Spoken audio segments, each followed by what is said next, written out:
welcome back to Señor Silverman's house. Yesterday I made a ginger syrup for a watermelon and cucumber margarita, and I have this beautiful ginger syrup left over.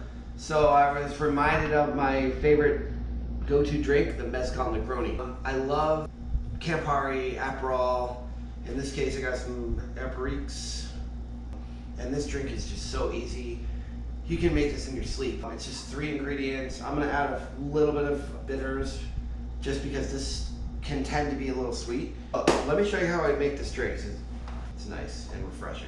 If I was at a bar right now, I'd probably have like a fancy mixing glass. Don't really need that. Right now I just have a ball jar. I'm gonna measure an ounce of ginger syrup. I grated ginger, added about a cup of sugar, grated ginger, or half a cup, and then a little bit of water, and simmered it for like 5 minutes. So I'm putting an ounce of the ginger syrup, and then we're gonna go in with a little over an ounce of the aperitif. I really like the flavor, so I kind of want to emphasize the aperitif flavor. So it's between an ounce and a quarter. My favorite spirit near and dear to my heart, Mezcal.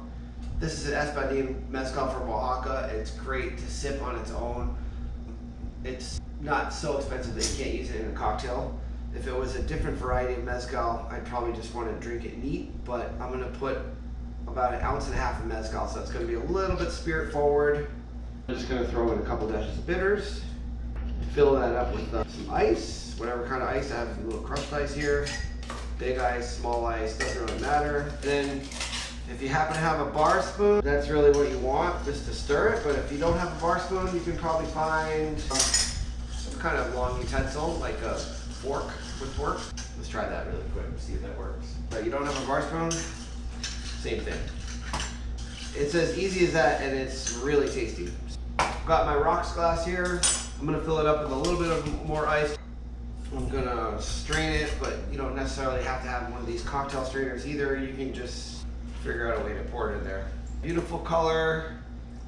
The aperitif enhances the mezcal really nicely. And then what I like to do is just, if you happen to have orange or lemon, just kind of peel the orange right over the glass. I like to do it right over the glass so it has a, the essential oils from the orange get in there. And if you want to get fancy, you can also peel it and like kind of trim it, which I did here. So that's kind of fun too. Basically that's it, Mezcal Negroni. Let's try it. Easy and delicious. Well, we'll see you next time. Thanks for coming.